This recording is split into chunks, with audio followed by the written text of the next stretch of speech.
This is the new Toyota GR86, and the one question you want answered is, how much faster is it than the old one?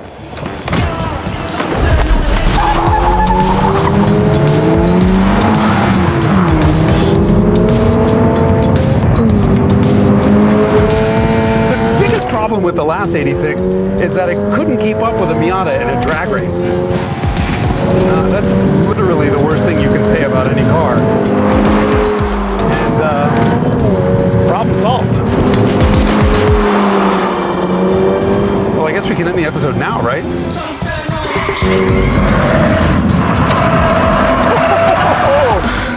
Now there's that thing to contend with. The GTI is really fast, but it's wrong-wheel drive. Volkswagen says they've eliminated all the understeer. We'll see about that. Isn't the iconic sports car recipe front engine rear drive and not about the power? Wait a second, haven't we seen this story before?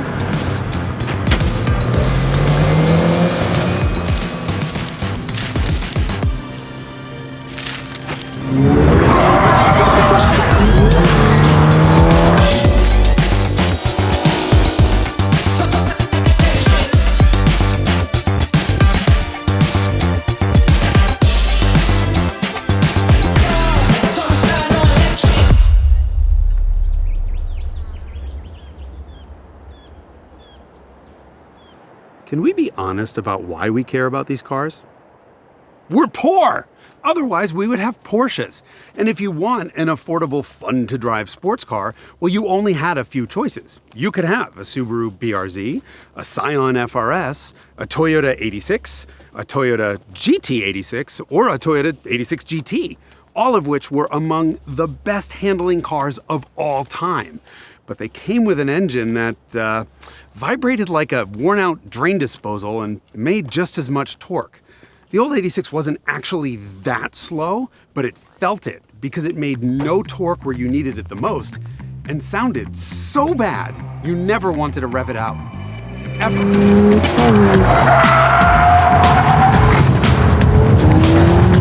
Problem solved! The old engine's tiny little torquesicles have been working out!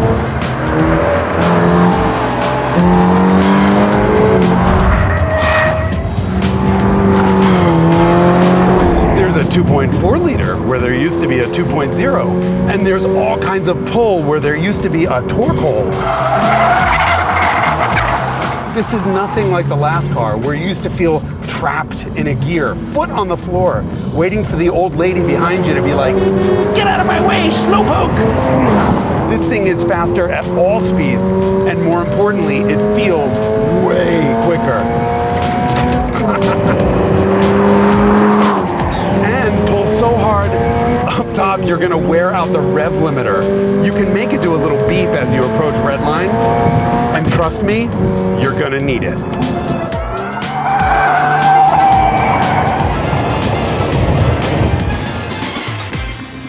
Especially when you're racing something faster, like the new GTI.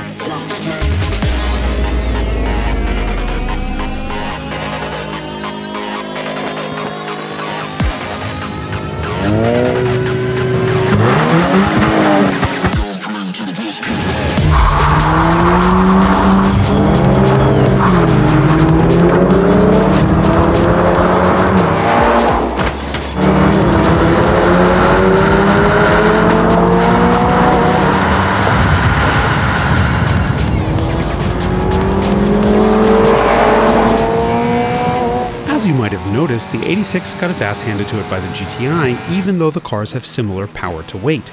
And that's because turbos are, and this is a technical term, cheating.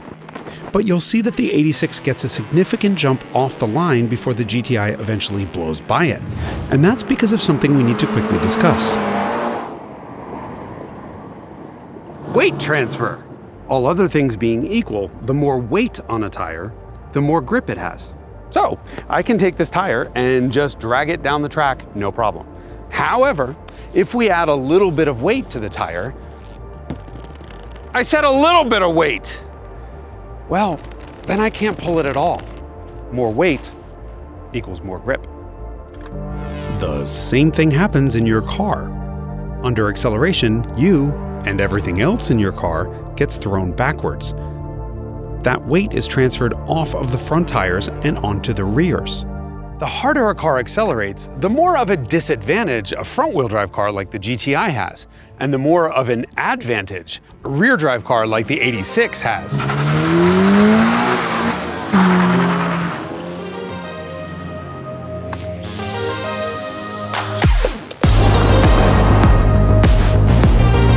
This thing is fast.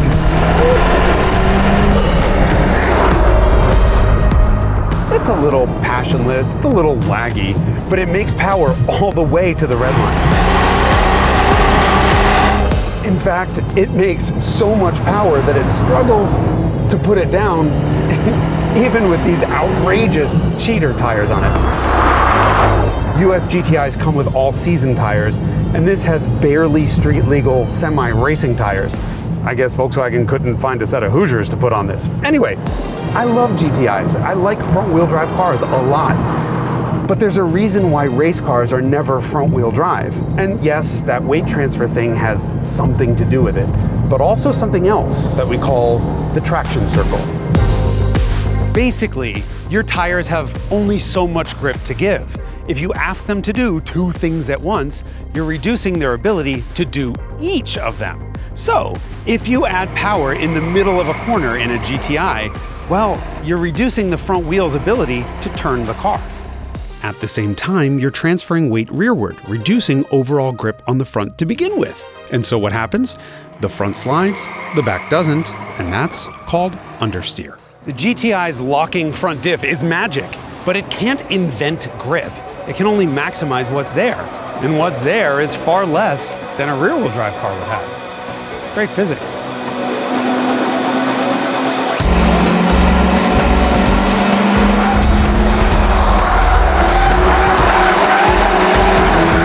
So, rear-wheel drive cars are faster on the way out of a corner, and also a lot more fun. It's because I can steer with the front wheels, the back wheels, or all of them.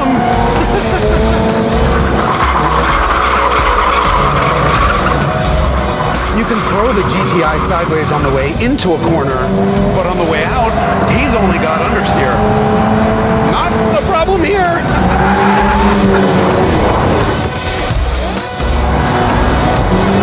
And this is why the iconic sports car recipe isn't front-wheel drive. Front-wheel drive cars are easy to master, and therefore quick to bore you.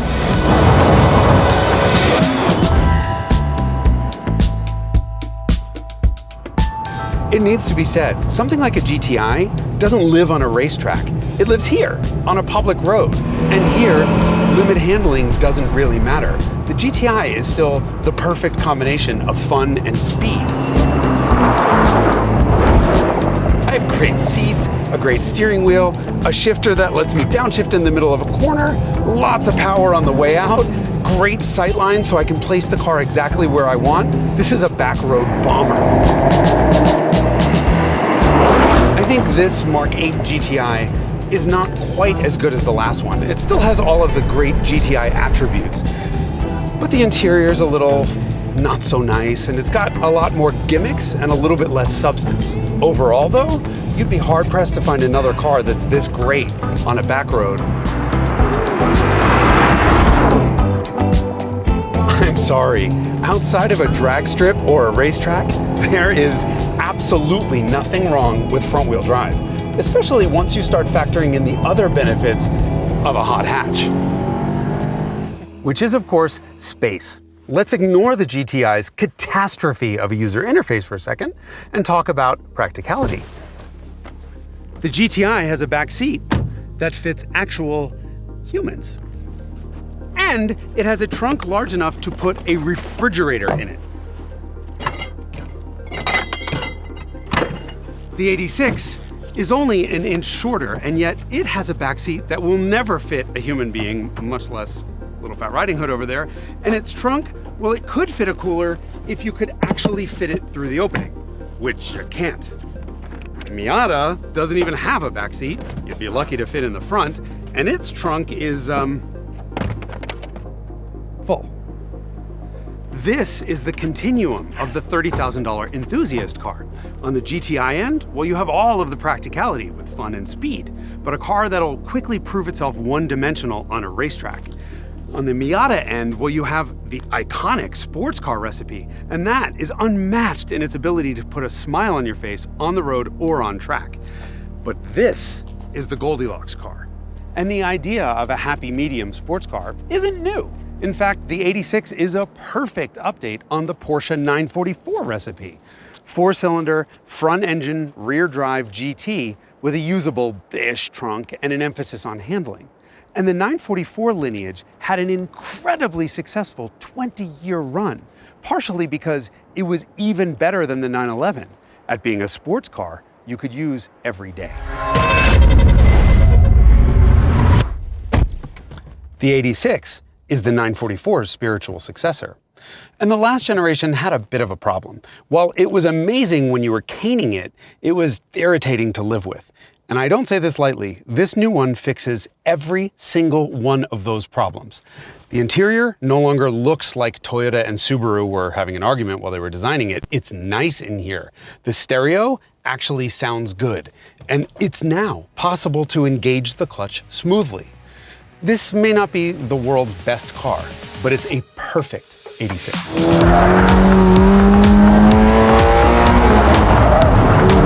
And so the 86 has come way closer to the GTI's everyday livability, and with all the Miata's handling.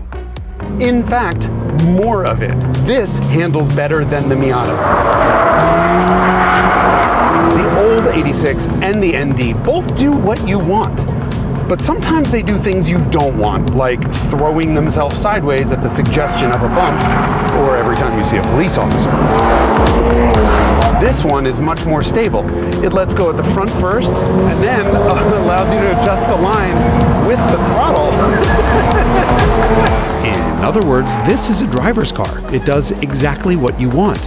The flip side of that is if you ask it to get sideways, it will, even if you have stability control on. God, I love oversteer.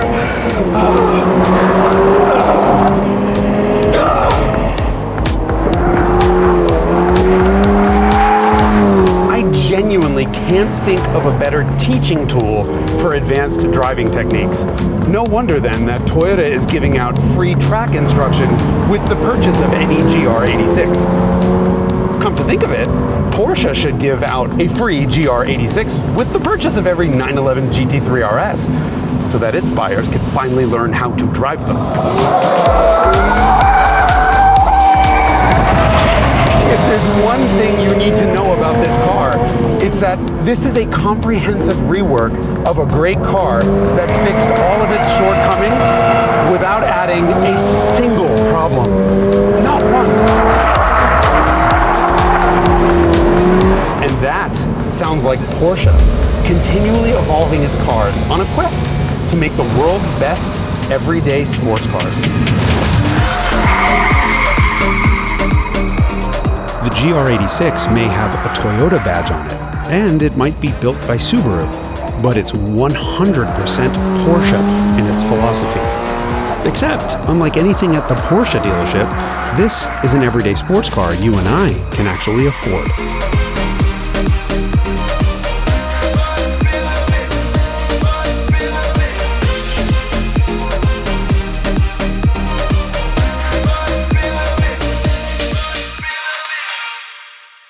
Ugh, that's it? You barely reviewed the car. Mother...